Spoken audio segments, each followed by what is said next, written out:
He is the single best screener in the NBA, and that's not a joke. I don't think people understand what that means. I think a lot of people miss it when they watch Utah Jazz games. When Rudy Gobert isn't getting boards, he's doing things on the offensive end that people often don't see, and they impact the game a lot. And we'll get into that right now, but a lot of people, when talking about Rudy Gobert, they say, well, look, he's had the most games with 20 rebounds this season with 3, and the next person up is Andre Drummond, who just had 2 games with over 20 rebounds in the last 2 days. And he does lead the league in field goal percentage, so I guess you could say he's a great player on both ends, right? No, guys, it's more than that.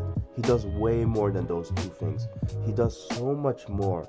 The game he just played against Clint Capella, which, by the way, last season, he was tied with most games having over 20 rebounds at 6. And you have these 2 bigs going at it, and what people are going to take away from this game is how Gobert had 14 rebounds, but Capella scored more points, and Gobert, his plus minus is +1. Capella's was -6 because they lost. And it's like, Gobert, like, what happened during that game, bro? He didn't have a good game. Quite the contrary, actually. He had a great game, and obviously you could say he has 2 steals, 2 blocks to add to his 14 rebounds, 9 points. But no, he also did so much to get guys open. And what I mean by that is screen assist, guys.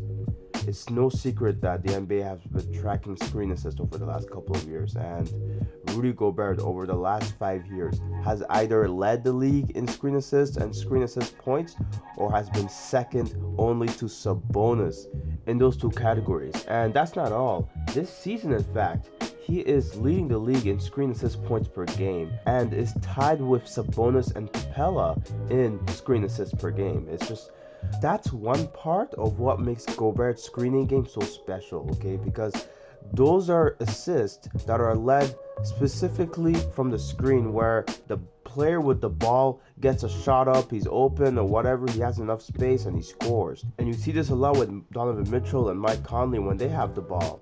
Rudy Gobert gets guys open, and he doesn't just get the guy with the ball open, he gets other guys that are in the corners open, he gets other guys that are cutting open, and that's thanks to his presence on the offensive end. And it's amazing to see, because people often talk about how great he is on defense, which is very true. But unfortunately, some years ago, it's led to him being snubbed from All-Star selection because people weren't seeing the impact he was having on the offensive end. And he even made a statement that was quite eyebrow-raising, and I'll read it to you right here. He says, "For all the kids watching, you're basically telling them that defense doesn't matter, that winning doesn't matter." Okay, of course he's talking about the things that he does on both ends, right? Not just offensively, but here he's talking specifically about the defensive things he does.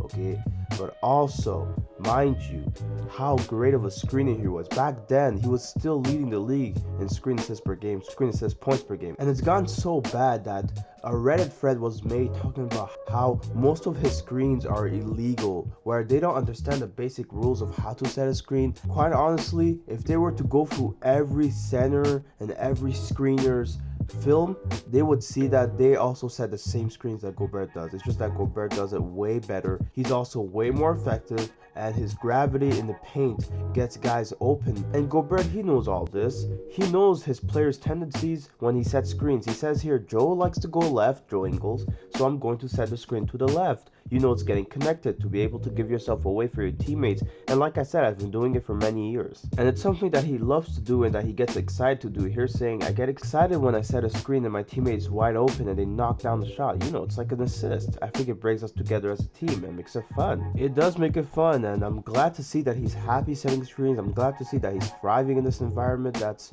been built there in Utah. And quite honestly, it wins you games, man. What he does on both ends, on the offensive end and on the defensive end, wins the team games, okay? And people are going to have to start recognizing how impactful this man is on both ends. Also, mad respect to Jokic, man. That dude Morris had it coming for years, man. I'm so glad somebody actually retaliated to that clown, man. Beautiful.